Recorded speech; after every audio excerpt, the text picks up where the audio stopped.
li tmiem is-sena li għaddiet. Il-Papa Franġisku bħalma jagħmel kull sena għamel diskors lil kollaboraturi tiegħu membri tal-Kurja Rumana. Ta' kull sena nistennew il-kelma tal-Papa din l-okkażjoni. Għaliex din l-okkażjoni il-Papa jirrifletti fuq l-attwalità, dak li għaddejjin minnu.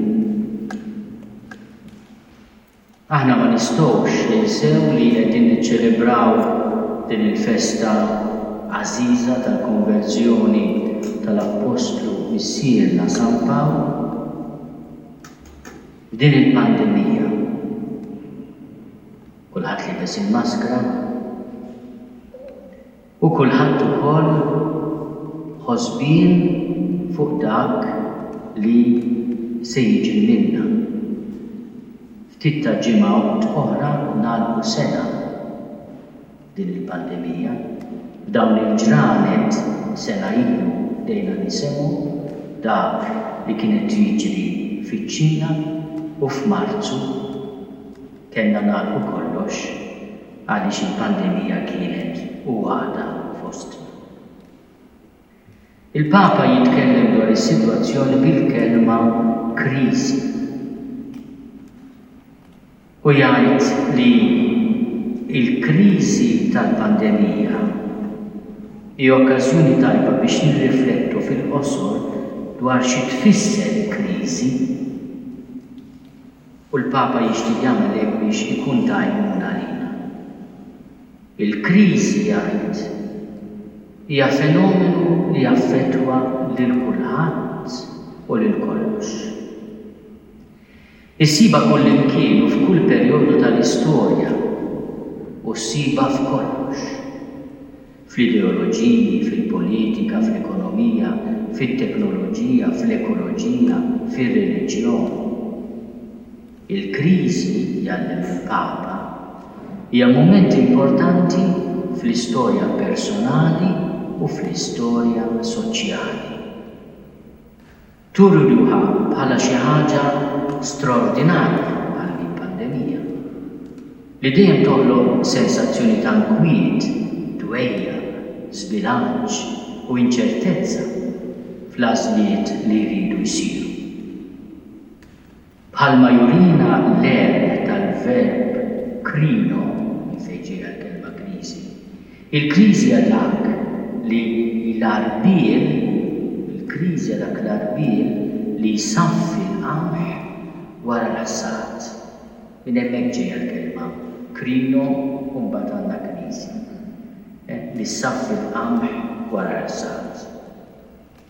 Anke l-Bibja hija mimlija jgħid il-Papa b'nies li ġew marbula ta' persuni fi kriżi li propju permezz tal-kriżi iwettqu l-istorja tas-salvazzjoni. Il-Papa jsemmi l-kriżi ta' Abraham, il-kriżi ta' Mosè, il-kriżi ta' Elija il-profeta, il-kriżi ta' Ġwanni il-Battista u jgħid u fl-aħħar nett il-kriżi teoloġika ta' Pawlu ta' Tarsu. Milqut mill-laqa għall-arrieda ma' Kristu fit-triq ta' Damasku. Għaliex jgħid la kriżi teoloġika l-Papa? Dan li qegħdin niċċelebraw. Il-Papa meta jħares li San Missijanu il-kriżi teoloġika għaliex Pawlu kif rajna fl-ewwel qari fit-tieni wkoll jitkellem dwar iċ-ċertezza li kellu miġnun għat-tradizzjonijiet ta' missirietna, kien ċert minnu nnifsu, kien ċert mill-qawwa tal-liġi, kien mimli żejjed għal-liġi. It-triq tal-insara li kienet theddida kbira l-establishment. Mar Damasku bl-ittri biex isib l-insara u joħodhom marbuta jgħid Ġerusalemm għall-kundanna. U Pawlu fit-triq ta' Damasku ikollu din l-esperjenza qawwija. Ta' dawl kbir f'nofs ta' nar. ma kienx mument ta' tlam jew tlabex jew u tinżel ix-xemx, imma f'nofs tal-għal diġà n-natura kienet mimlija bid-dawl tax-xemx. Imma f'dak id-dawl kollu jiddi dawl aqwa minn tax-xemx li għamir. U jlaqqgħu ma' Ġesu ta' Nażaret li għajdu Sawl, għaliex qiegħed tippersegwitani? Ma jgħidux għax qed tippersegwita id-dixxipli tiegħek jew lill-insar, qed tippersegwita lili. Min jaf kemm irrifletta fuq dan il-kliem tul ħajtu kollha. Li Ġesu u l-aħwa huma ħaġa waħda. Dak li jsir lilu, dak li jsir lill-aħwa qiegħed isir lilu direttament. U jgħidlu mulej. Interessanti li dak il-mument diġà jsejjaħlu curious, mulej, xi trid.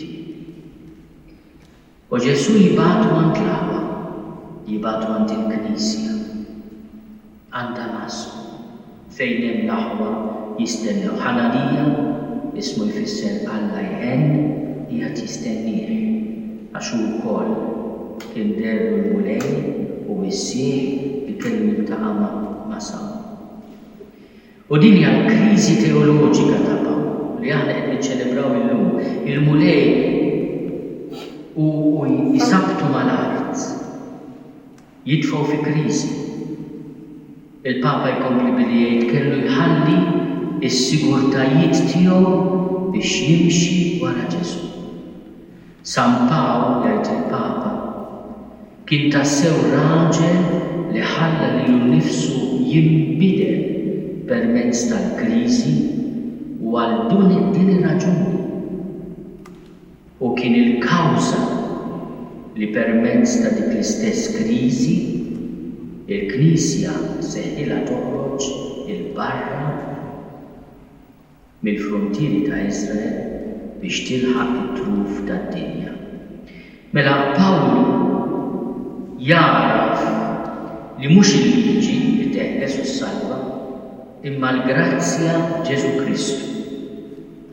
U permezz ta' din il-kriżi li għandu iwassal kriżi oħra fl-ewwel komunità li kienet itħares biss lejn il-poplu Ludi. U permezz tal-kriżi li qajjem fil-Knisja iwassal biex il-Knisja jgħid il-Papa sseħħilha toħroġ il-barra mill-frontieri ta' Iżrael biex tilħaq it-truf tad-dinja. Fosthom aħna Malti. Aħna qed niċċelebraw il-kriżi ta' San Pawl li qajmet kriżi fil-Knisja li permezz tagħha aħna mis-Sirijietna hawnhekk semgħu Ġesu ta' Nażaret u bil-qawwa tiegħu l-tfejja. Il-Papa jitkellem ukoll fuq il-kriżi ta' Ġesu fl-Ort tal-Ġerużalem fuq is-Salib. Imma jgħid dawn l-affarijiet eżiż fuq il-kriżi biex dak li jkun jifhem li dak li qegħdin niċċelebraw illum din il-kriżi tal-pandemija ma jistax jiftomna mit-tama. Ħut jgħid il-Papa. Din ir-riflessjoni dwar il-kriżi iġġalna noqogħdu għassa kontra l-periklu li niġġudikaw bl-għaġla lill-Knisja fil-kriżijiet ikkawżati mill-iskandli tal-bieraħ u tal-lum. Bħalma għamel il-Profeta Elija li meta fetaħ qalbu mal-mulej huwa ppreżenta narrattiva ta' realtà mingħajr tama. Kemm il-darba anke l-analiżi li nagħmlu dwar il-Knisja tidher qisha bla tama. Nibdew ingergru u bit-gergir briss ma naslux. Meta naraw ir-realtà mingħajr tama ma nistgħux insejħula realistika. It-tama tagħti lill-analiżi li nagħmlu dak li l-ħarsa mċajpra tagħna ma tkunx kapaċi tara. Alla jkompli jkabbar iż-żerrija tas-salda tiegħu fostna, jinsisti l-Papa. Ma min ma jħares lejn il-kriżi fid-dawl tal-Vanġeel ikun qed jillimita ruħu li jagħmel biss awtopsja ta' kadavru. Jħares lejn il-kriżi imma mingħajr it-tama tal-Vanġeel, mingħajr id-dawl tal-Vanġeel. Il-kriżi tbeżżana mhux biss għax insejna kif nagħtu valur bħalma jistedinna l-Vanġelu, imma x'insejna l-Vanġelu kien l-ewwel wieħed li poġġiena fi kriżi. Huwa l-Vanġelu li jpoġġina fi kriżi. Imma jekk nerġgħu niskopru l-kuraġġ u l-umiltà biex ngħidu bl-ħenoli li l-mument tal-kriżi huwa l-mument tal-ispiritu, allura anke quddiem l-esperjenza tad-dlam, tad-djufija, tal-fraġilità, tal-kontradizzjonijiet, tal-konfużjoni, m'għandniex inħossuna ma' viċin. Imma aħna nżommu l-ħin kollu tama ġo fina l-affarijiet se jinbidlu. Li din il-bidla tiġi mill-esperjenza ta' grazzja li tkun mobbija għax id-deheb jippruvaw fin-nar u n-nies magħżula fil-form tal-umiljazzjoni. Il-Papa jallimna biex ma nħawdux il-kriżi mal-konflitt. Ħafna drabi meta nidħlu fi kriżi aħna nilagħbu fi nafusna u naħduha kontra xulxin. Il-loġika tal-konflitt dejjem tfittex f'min twaħħal torta dak, torta dik biex tista' tagħtihom timbru u biex tiddisprezzhom. U dejjem tfittex min għandu raġun. Dan jiffavorixxi l-ikber sens elitista ta' gruppi magħluqa fihom infushom.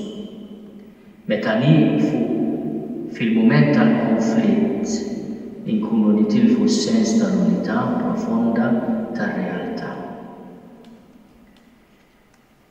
Aħna quddiem il-kriżi tal-Apostlu missierna nitolbu wkoll id-don li l-kriżi twassalna għal konverżjoni.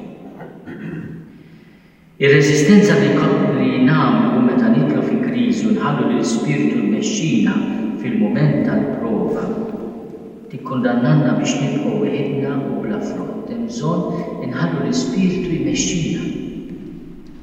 Meta niddefendu lil nfusna mill-kriżi, inkunu qed inwaqqfu l-ħidma tal-grazzja ta' Alla li trid turi ruħha fina u permezz tagħna. M'għandniex nibżgħu li sikurezza tagħna spiċċat. Li aħna ma nafux għada jekk aħna se nispiċċaw f'xi word li spar. Nagħmlu ħilitna. Imma dan xi jfisser? Xi ħadd qed jgħallimna x'inhu l-iżjed importanti f'ħajjitna. X'inhu l-iżjed għażiż. Meta tara kollox fid-dawl tal-kriżi li qegħdin ngħaddu minnha, tara kemm hemm fruha madwarna. Imma kemm hemm ukoll affarijiet eżiż. Għalhekk li f'ċertu realiżmu naraw l-istorja riċenti tal-abiss bħala ġabra ta' sforzi li mhux dejjem irnexxew, ta' skandli, waqgħat, dnubijiet, kontradizzjonijiet, nuqqas ta' xhieda, m'għandniex nibżgħu. U lanqas m'għandna niġġdu dak kollu li fina jew fil-komunitajiet tagħna u mċabbaż bil-mewt u allura jeħtieġ konverżjoni. Din hija l-konverżjoni li aħna niċċelebraw illum. L-Apostlu missierna San Pawl sema u ra lil Ġesu u sar xutti sa t-tixrid ta' dem. Ħalla lil Ġesu jisfidah, tilef iċ-ċertezzi kollha tiegħu, beda ħajja ġdida u għamel ħafna frott. Baqa' jinsisti li l-ġarra tiegħu kienet tal-fuħħar u xi ftit imxerfa. Imma fuq strieħet il-grazzja tal-Mulej. U permezz tiegħu il-mulej għamel mal-Knisja u magħna wejjeġ kbar. Nitolbu li f'dawn iċ-ċirkostanzi li qegħdin nagħmlu minnhom ma nitilfux it-tama. Imma nitolbu wkoll l-interċessjoni tal-Apostlu Missier li jurina minnu Ġesu bid-don tal-fejqan. Meta ġie fostna fejja il-Missier Publiu u fejja il-Maltin kollha li resqu qudiemu bil-mart u l-pista. U fejjahom f'isem Ġesu.